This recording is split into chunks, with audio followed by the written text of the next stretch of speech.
Good afternoon. We are a trio, as you see, but we're actually soloists. So we will speak in turn. I'm Rubenstein, the Human Rights Program at the School of Public Health at Johns Hopkins. To my left is Zaher, who is the president of the Syrian American Medical Society. And to his left is Hoemeke, who is at IntraHealth. We're going to talk about a really unpleasant subject. It's a crisis in global health, but it's a crisis that gets almost no attention in the world. So we want and think we need to bring some attention to this problem. And if we get the slides up? Yeah. Not a very high resolution picture, but if you look at this picture, you can see something that's going on. Someone has a horrible injury, and a surgeon is operating. Could be a landmine injury, or ordnance injury. But we don't find this surprising, that this doctor is trying to save a man's life, even if he has to amputate the leg. It's totally unsurprising. It's the responsibility of a doctor. Now, we could complicate this a little bit. If you look at the patient's clothes, he's wearing military fatigues. And in fact, the patient is a man named Zaher, who was a Chechen rebel leader during the war of 15 years ago. And the Russians considered him a terrorist. And so if we ask ourselves, would that affect what the doctor does, should do, his responsibility? We would probably say, well, that's a non sequitur, of course. A doctor's responsibility is to treat the patient. It doesn't matter who the patient is or who the enemy is. The Boston Marathon bombers were treated in an emergency room at a Harvard hospital. Tony Soprano, psychiatrist, was not indicted for treating someone who arranged people to be murdered. So this is the core to a medical role, and that's very deep in the values of our society, as well as the medical profession in the health field. But what happened here?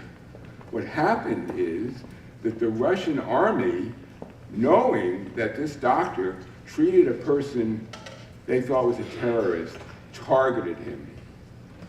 And he had to escape. He ended up with asylum in the United States. Although today, he might not have gotten asylum, because in the United States, you can't get asylum if you provide medical care to a terrorist. This is an indication of a problem that occurs throughout the world, that medical care has been instrumentalized in conflict. Medical care is considered by insurgents, by governments, to be subject to military goals.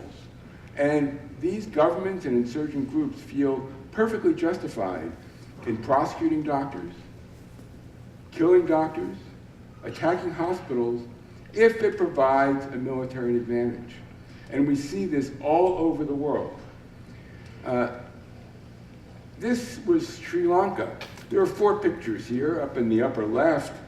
The hospital was bombed because the Sri Lankan forces were in the final stages of isolating the Tamil Tiger rebel group. And they're on a spit of land that was heavily occupied. And the fact that there were civilians there who were protected by the Geneva Conventions made no difference to the Sri Lankan military. They bombed 10 hospitals a total of 30 times. They first destroyed a hospital, and then in the upper right and lower left, the hospital actually moved outside. That was what was left at the hospital. The hospital was on the street, and in the last picture in the lower right, it was the temporary hospital was bombed again. This is Burma, where the government didn't provide health care in the ethnic provinces in the eastern part of the country, which was at war with the government for 50 years. So there were backpack health workers, literally, that's the name of the team, the backpack health worker team that went village to village. But if they encountered the Burmese army, they would be arrested, kidnapped, or their medications confiscated. You'll hear Zaher talk about Syria in a moment, but I can't not mention that the UN investigative body said attacks on healthcare in Syria are a matter of policy by the Syrian government. But it's not just conflicts where health is instrumentalized. Health is being used by governments for political reasons or punished for political reasons. This is Bahrain, where in the Arab Spring, there was one main hospital in Bahrain, and the doctors treated the wounded. It was a subject to a lot of demonstrations. The doctors and nurses in Bahrain were criminally prosecuted. Some were imprisoned, essentially for providing medical care to wounded demonstrators. Now, it doesn't take a lot of thought to imagine what effect this has on health systems, although it's little studied. It's really quite remarkable how little empirical study there is. And those of you who are students who want to get to a great field, there's a lot of research to be done. But here's one study from Sri Lanka. It was a long-running civil war, and I'll just show you a couple little charts. This is not a scientific talk, but just to look at this chart. If you look at the line on the bottom, the dark line, that's for the northern province where the war was taking place. And you see in 1981, the northern province had the same physician coverage as other parts of Sri Lanka. And it went down as the war progressed because doctors left. And even as the war wound down, it never recovered. Well, what difference does that make? What difference does it make for maternal mortality? Once again, you see the northern province, that's the dark line that goes down and spikes up. It starts at the same level as the rest of the country. And then, as the war breaks out, maternal mortality goes way up, war winds down, it declines, but never recovers. So this is some of the impact that we don't really ever think about the impact of attacks on healthcare on population health. Well, what are we going to do about this? Typically, we think that humanitarians need protection. They have to take steps to protect themselves. And that's very, very important. But unless we develop strategies at the political level to stigmatize these attacks, report, monitor the attacks, and hold perpetrators accountable, nothing will happen. Here's Eleanor Roosevelt holding the Universal Declaration of Human Rights. Since she did that in 1948, we've developed a whole machinery of human rights, which, despite its failures and limitations, is responsible for wholesale and fantastic change. Girls go to school in Afghanistan because human rights are seen as so important. Democracy in Central Europe took hold because of the human rights culture growing out of the Universal Declaration. But the machinery has not been applied to this issue. Attacks on health have been basically ignored by the entire human rights machinery. So that's what we have to do together. What does that mean? We have to collect data. We have to report. We need diplomatic pressure, and we need accountability, including prosecution criminally when it's warranted. And so that's why this new coalition has started. IntraHealth, Save the Children, World Vision, Human Rights Watch, groups in Afghanistan, groups in Burma, groups in Pakistan have come together, 25 in all, and say, we need to get this problem addressed, and we cannot simply say we need better mechanisms in the field, that is, better bulletproof windows. That's important, but unless we make a political change and make human rights the centerpiece of protection, we won't get anything. So we want to invite all of you to join this effort. You see this website, very simple, easy to remember, safeguardinghealth.org. We have a Twitter feed. I have a Twitter feed. We have an email newsletter you can get every month. You can get involved. There's so much work to do. There's so much advocacy, there's so much research, there's so much lifting our voices to say, this is an important issue to the global health community. We need to address it. So I invite you to join us. And now my colleagues will talk about the two prime examples of why this needs to happen. Thank you very much, Len. My name is Zaher Sahloul. I'm from Chicago, critical care specialist. I'm the president of the Syrian American Medical Society.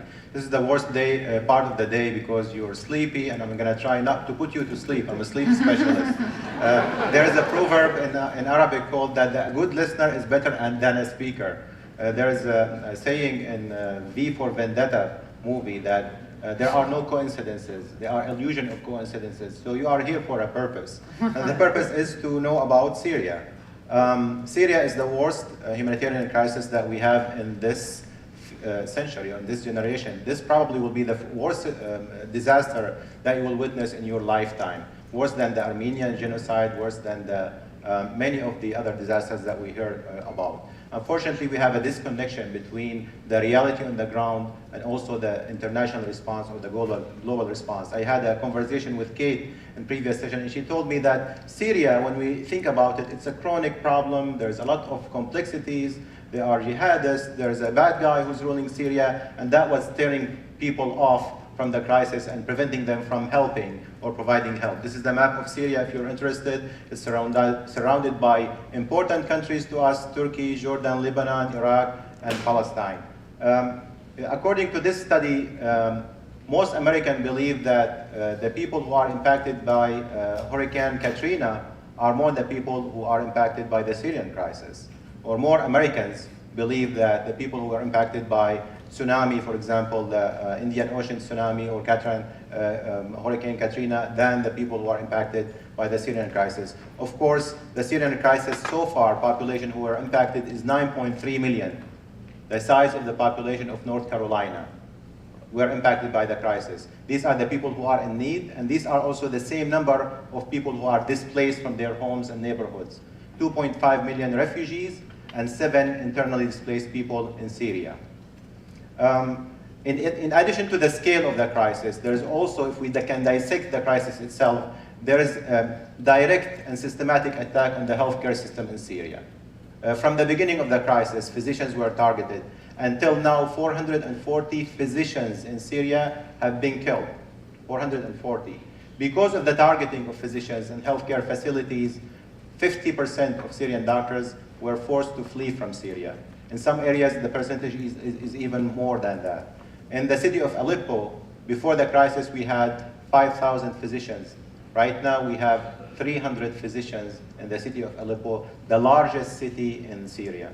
5 million people are served by 300 physicians. Only 3 orthopedic surgeons, only 1 vascular surgeon in the area that is under control of the opposition. What we are witnessing in Syria every day is targeting of healthcare facilities. This is a field hospital, which is a real hospital actually in the city of Aleppo, which was targeted by a barrel bomb. Barrel bomb is a barrel like this, stuffed with TNT and shrapnels, and thrown by helicopters every day in urban areas by the Syrian regime. And I was in Aleppo 2 weeks ago, and I took these pictures myself. This is Dr. Abdelaziz, a surgeon, the medical director of the hospital, witnessing the impact of the barrel bomb on the hospital. And look at his bag. I'm going to quiz you at the end of the presentation. This is another hospital. This is the largest healthcare center in northern of Syria, Al-Kindi Hospital. It cost $200 million to build. It was destroyed by the fighting. Was controlled initially by the government. They put snipers on it, and it was controlled by the opposition. Then the government took it again, then the opposition retook it again. And this is right now one of the victims of the crisis in Syria. You can see the wheelchair, you can see the ventilator in front of the hospital. Ambulances, 92% of ambulances in Syria were targeted. 52% according to the WHO are not operating. So you cannot transport patients to the hospitals when they are injured. Patients are literally are led to die because they're bleeding to death. When you go through O'Hare Airport in Chicago, you will see this picture of this guy saying that we're that close to eradicate polio.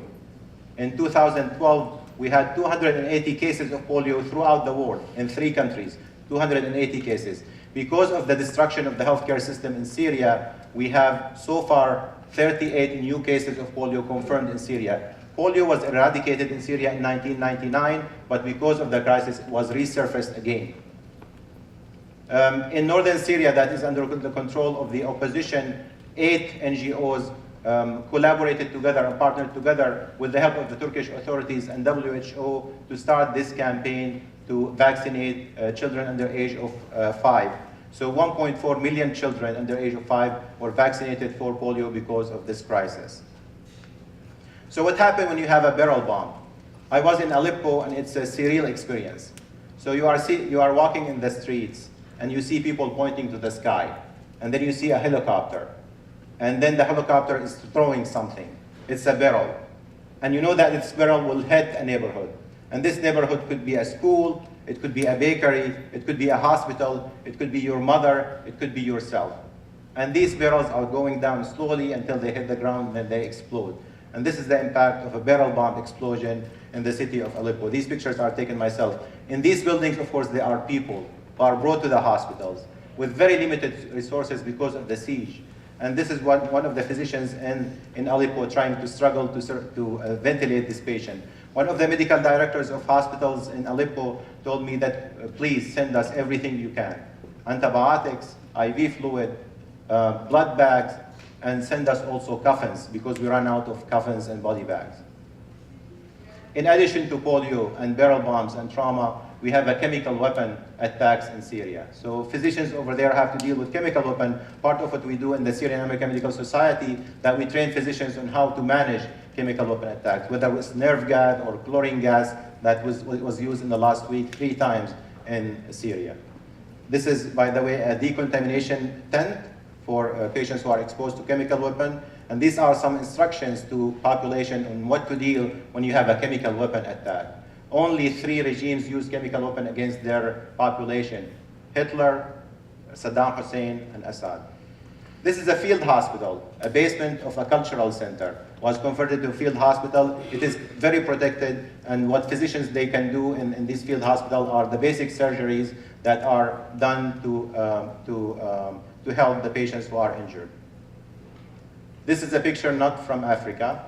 This is a picture from near Damascus, 10 minutes away from the headquarters of the United Nations, World Food Program, UN OCHA, UNHCR. And because of the siege around Syria, around Damascus, any food cannot be reached to the population in the area around Damascus, and that's why we have children starving to death.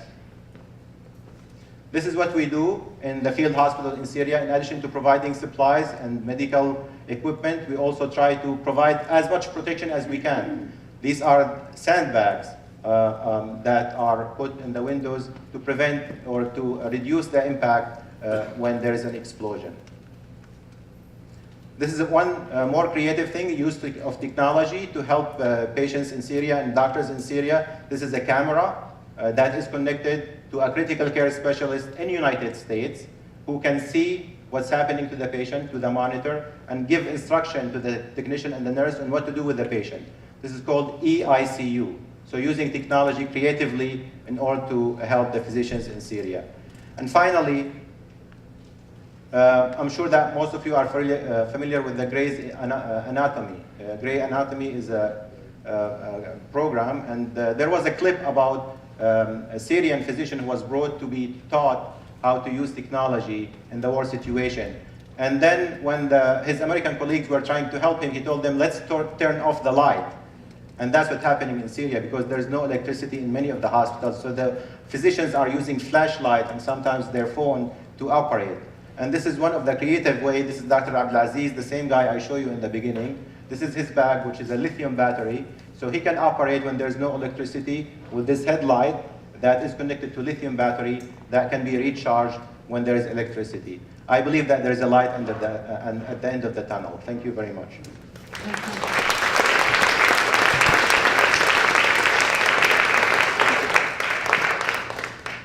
Thank you. So now we're going to go from Syria to CAR. I'm going to talk to you today a little bit about the Central African Republic.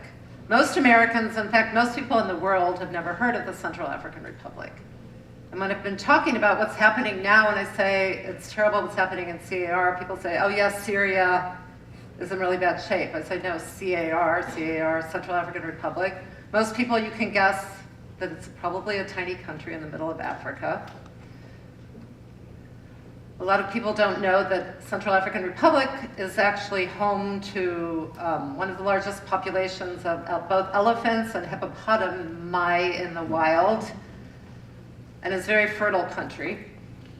The capital city, Bangui, and you can tell this is a very old photo, had and still has the nickname La Coquette, which is sort of like Bangui, the charming little city. Most people also don't know that Central African Republic is home to one of the largest sources of diamonds in the world. Most of the diamonds that come from the Central African Republic actually are exported through Sudan, through the Congo, or through other channels, and the Central Africans do not see the benefits. A lot of people also don't know that Central African Republic is a small country of about 4.5 million people, but is home to many different cultures, many different traditional languages, and one unifying language, which is Sango, a language that's only spoken in the Central African Republic. Up until recently, Central African Republic got no attention. And even now, we rarely hear about it in the news.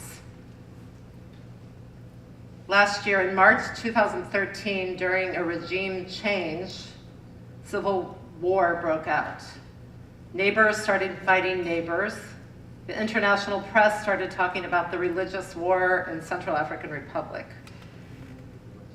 Friends who live in CAR, and they're not the Central Africa Republicans, despite what my mom says, the Central Africans, told me it's not a religious war, it's crazy. Why do the journalists keep saying this? Religious leaders, both Muslim leaders and Christian leaders, have asked people to stop the fighting. It's really hard to know why war broke out in the Central African Republic. And it's harder to know really what's happening there because there are few, if any, international journalists working there. One of their few reporters has actually been in the CAR as a French photojournalist, William Daniels. I thought this was actually a compelling quote that was by one of the editors of Time magazine, which the world, we don't like to look at things that are uncomfortable to look at. And many of these photos, and I tried to not pick the ones that are actually the most uncomfortable because it's really hard to stomach. And sometimes it's easier, we think, to look away, but it's actually shameful to look away and not care what's happening. The conflict in Central African Republic has also affected the medical care system. How much, we don't know. There's so little information coming out of the country. We do know that about 80% of healthcare workers are not reporting to duty. They've fled. They've either fled the country or they've at least fled their health facilities. There are no functioning health facilities outside the capital city of Bangui. None. People are actually fleeing to Chad. And as we were talking about earlier, if you're a refugee fleeing to Chad, you know you're leaving something pretty bad because Chad also is not in great shape. People are fleeing across the borders, across the river, into the Democratic Republic of Congo, into South Sudan, away from this country. UN recently said that 4.5 million people are enduring unfathomable misery, and the world doesn't seem to care.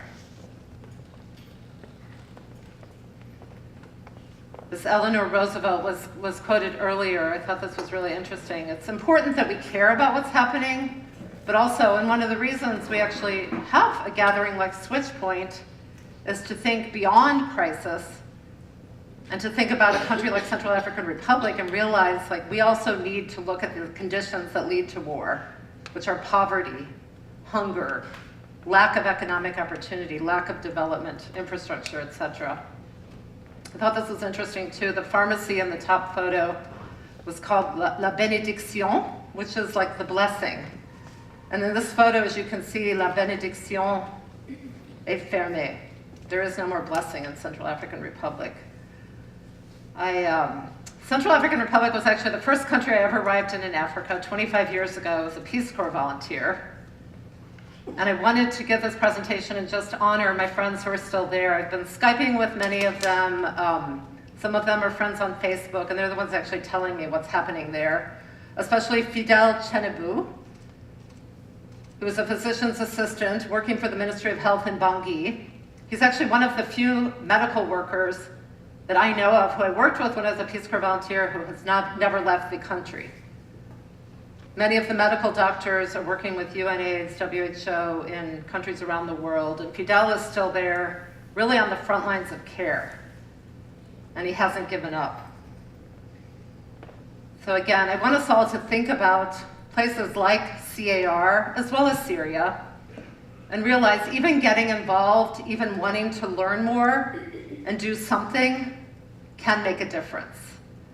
If you want to learn more about what's happening in CAR on Twitter, you can follow #CARCrisis.